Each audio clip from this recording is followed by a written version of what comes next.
Hey y'all, it's Eric with Cruising with Cheryl and Eric, and this is obviously Cheryl.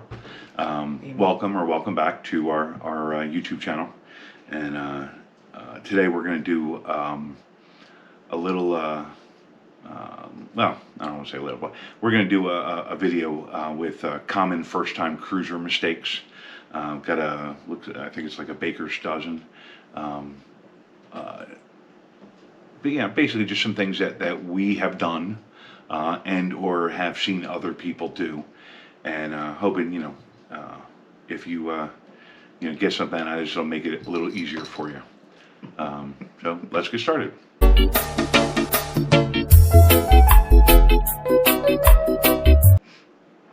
First on the list, this is Elio, by the way. This is our tuxedo cat who loves to be on video. He does. More than I do.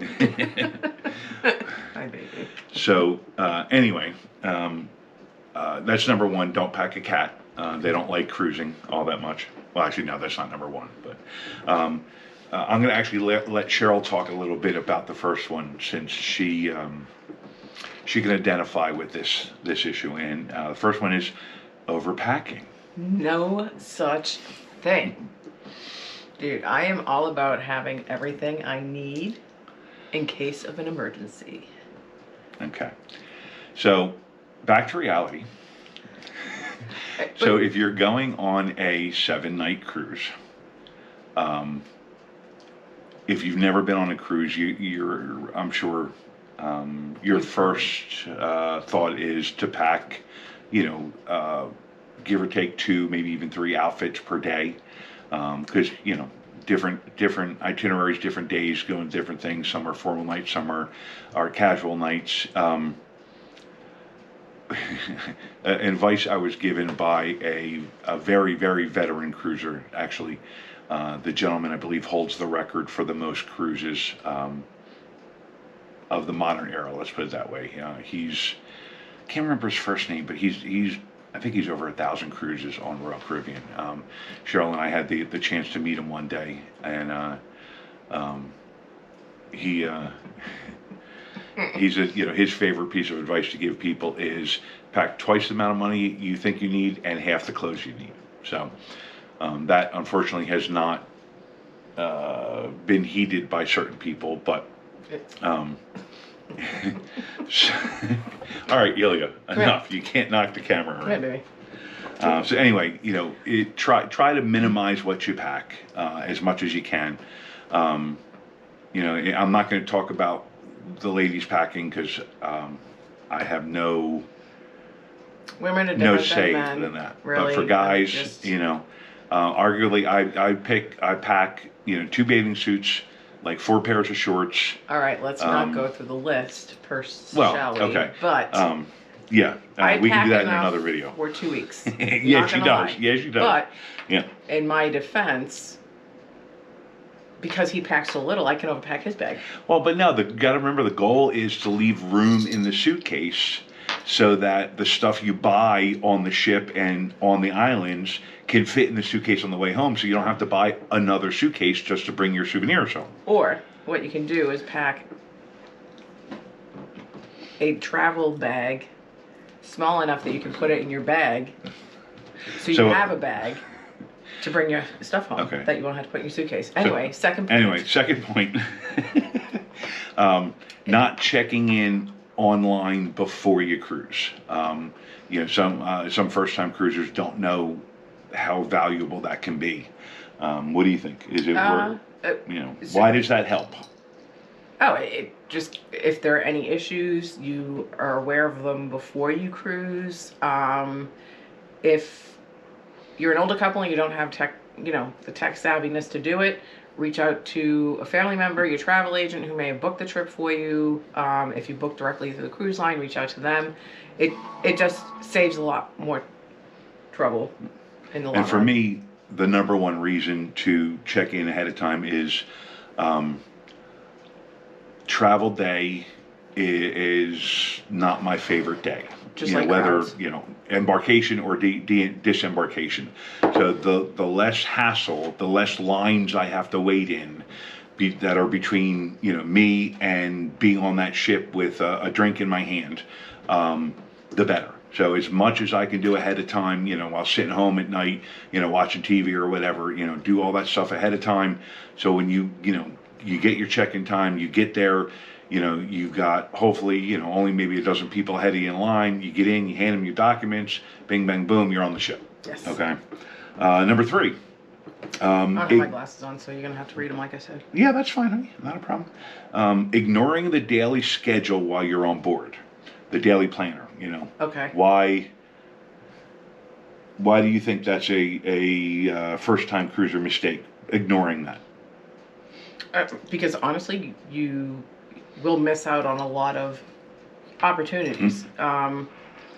Just whether they be shows or just information about a possible restaurant closing or an opening at the restaurant that you were waitlisted on. If you need to change your dining room table, everything is in that app. However, Or in the paper, right. If you get it. Some ships still do paper versions. Which we haven't been on Royal in a couple of years, so we don't know if We they don't still know, do right, that. right. But it's just easier to plan while you're sitting there waiting for a show to start or whatnot. To your muster station is a must. A lot of people do that on the phone. Yeah. So Okay. just Ignoring use the app. daily schedule. Stick to the point. I don't know what the point was, but okay. Not to ignore the daily schedule. No, I want to. For me, a lot of times I like to grab the paper copy, and while I'm sitting out on my balcony having a cup of coffee first thing in the morning, go through it and see what the scheduled activities are. Now, we won't talk about when to book the shows, because that's a whole different video. But knowing, like, we'd like to do the trivia. So find out what trivia is being done that day, when, we kind of like to have a plan of attack for how we're going to do things. All right, next, not budgeting for additional costs.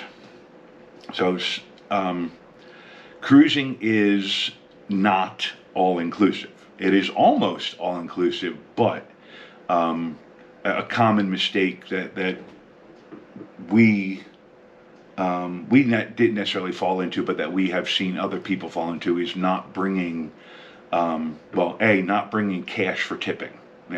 Some people tip, some people don't tip. It's a personal decision, but they work their butts we off. do. We give additional tips besides the gratuity that the cruise line collects. So not having smaller bills is a mistake in our opinion.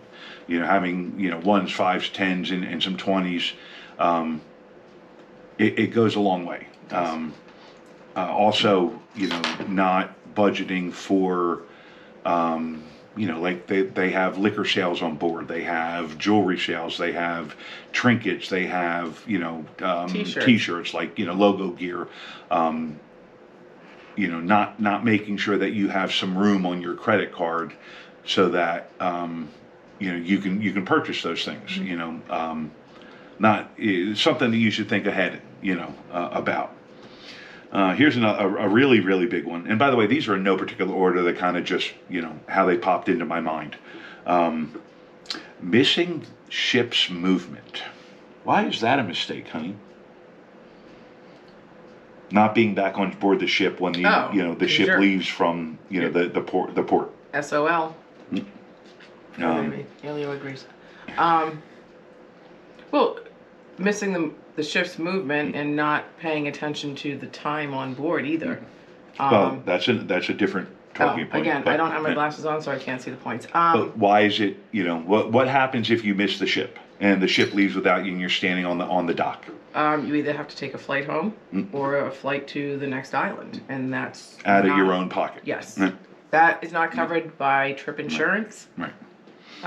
Because it was not an accident. So yes, it's very important. Next point: forgetting to turn off your Roaming? roaming on your phone. Thank you. I couldn't spit out the word. Yeah.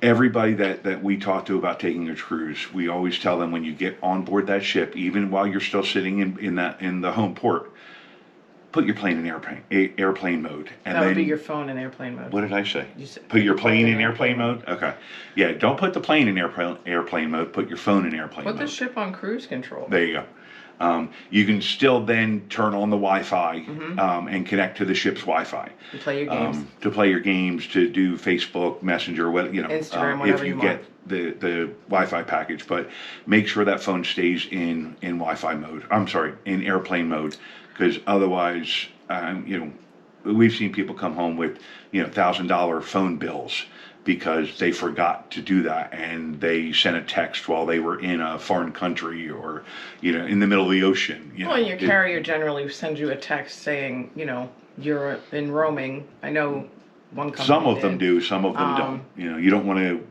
rely on that. No, but you can also, if you choose not to do that, you can let your carrier know that you're away, that you're going on a cruise and you want internet access or, whatever. But just be careful. It's simple. Turn on airplane mode. Yeah. Forget all the other stuff. Turn on airplane mode.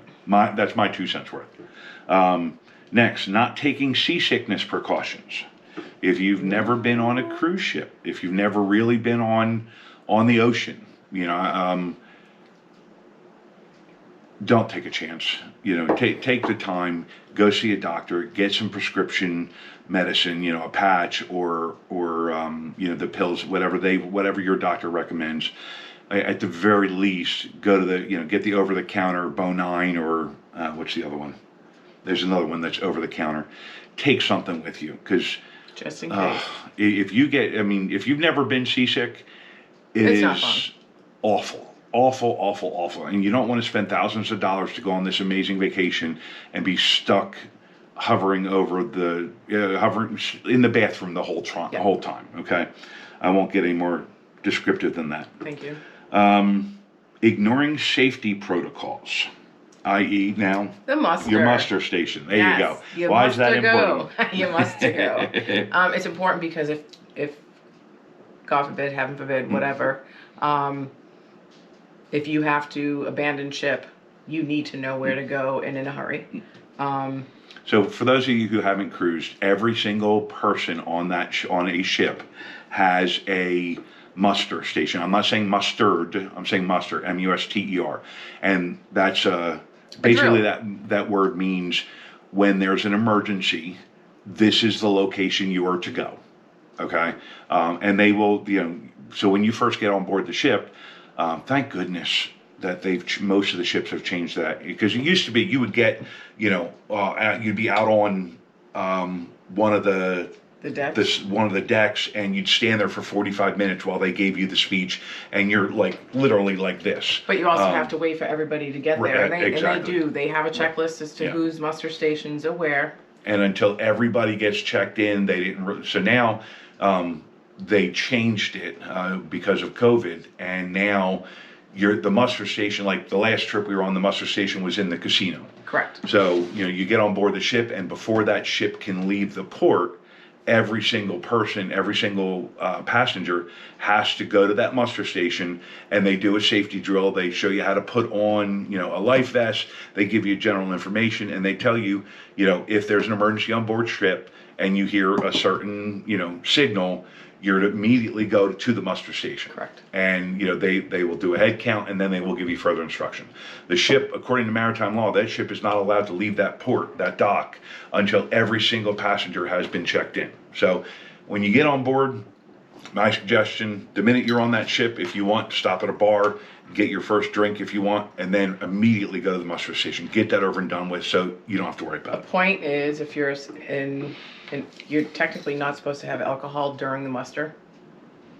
Oh yeah, you're right. My apologies. Yep, Cheryl, you're absolutely right. We know that because we did that on the last cruise we were on. Found And out they're like, that you can't have a drink, and I'm like, I'm not drunk yet. So, but no, it's just they want your full attention. Absolutely. Yeah. And sucking down a drink in 5 seconds makes for a fun rest of the afternoon. It does. Next point. Nappy time. Not researching the cruise line or the cruise ship prior to booking. This is a huge mistake. If you're a millennial, if you're in your 20s or 30s and you're going on a cruise with your significant other, you don't necessarily want to go on, Princess or Holland America or some of the other the cruise lines that are for more aged, not old, but different cruise lines Like, how do you say market that? to More mature. more mature, yeah. But you have some 30-year-olds certain, that are really mature. I'm sorry. And then you have some 50-year-olds that are very immature.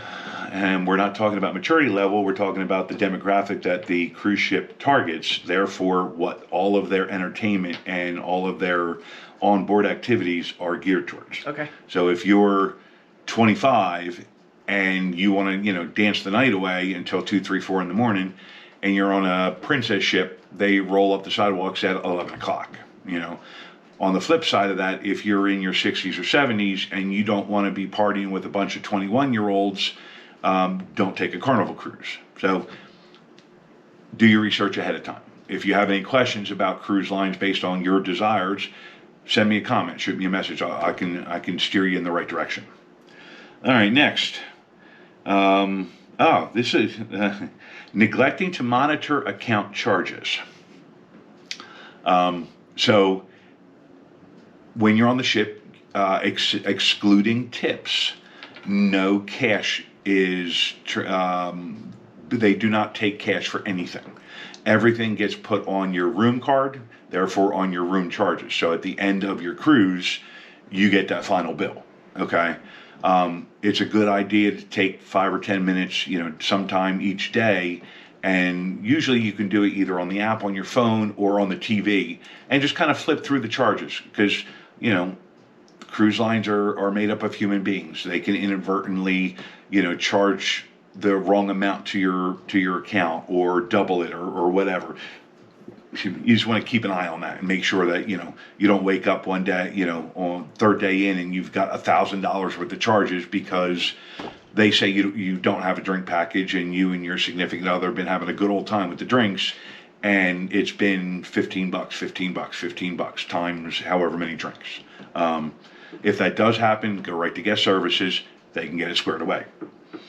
Avoiding onboard activities. Don't.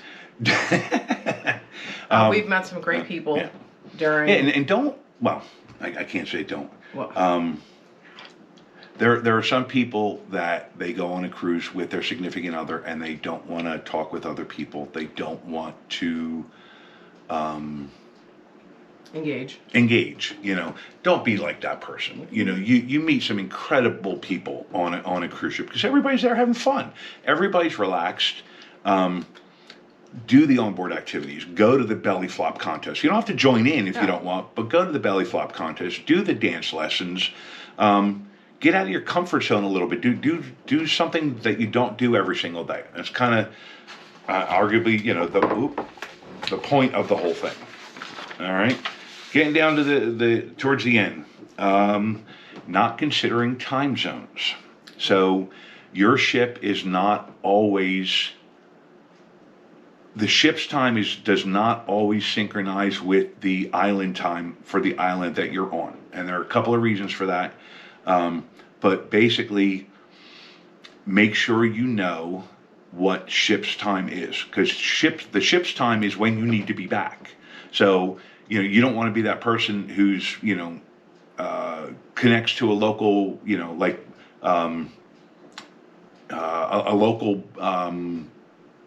Wi-Fi, and your phone auto updates the time, and now you're different than the ship time, and you come back strolling back at 4:30 thinking you still got an hour, and the ship's sailing away.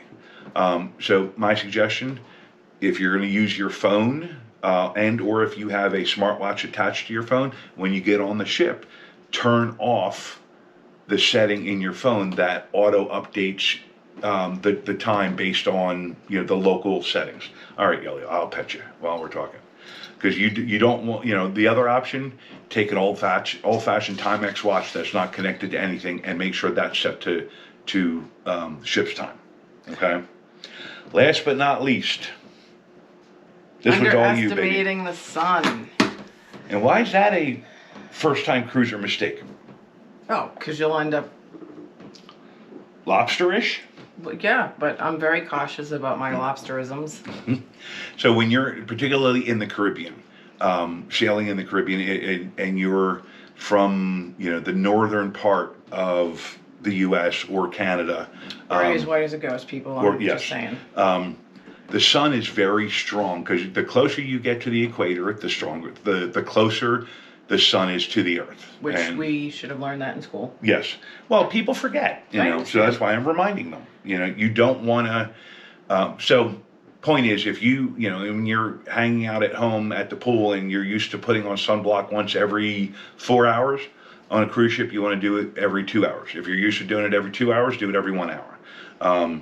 Just remember, if you're on certain medications, it's going to affect you differently now than being back home. You're absolutely right there. The key point is Sunblock. sunblock, and more sunblock. Or you'll see a lot of Coverings, people, yeah. the aqua Oh, yeah. shirts. Oh yeah, aqua shirts, Big- right? Just be Yeah. careful if you have a big rimmed hat. That, sometimes the wind can be pretty crazy and your hat will blow overboard and you'll miss that hat forever. It's amazing how many people on day 2 of the cruise look like lobsters because they didn't think about it, or they forgot, or they're used to doing it, putting on some block in a certain time span. Don't be that person. Don't have an awful week because you got sun poisoning. So, anything else? Any other thing else you want to add to the first time cruiser mistakes to avoid? If you do forget something at home, the cruise ship is so well prepared for everything. You're going to pay through the Stomach upset. nose. Well, If you that's a forget little strange, sunblock, but it's, yes, it's going to be expensive, but at least you'll have at it. least you'll have it. You'll Correct. also know that there is a doctor on board. Yeah. So there are some things that people just don't know. So yes, I think that's it. That's it.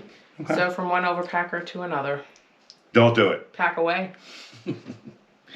That's about it for us today. Don't forget, if you got some value out of this, hit that thumbs up button. If you like what we're talking about and you want to see more, hit the subscribe. Have a Have good a night. good day.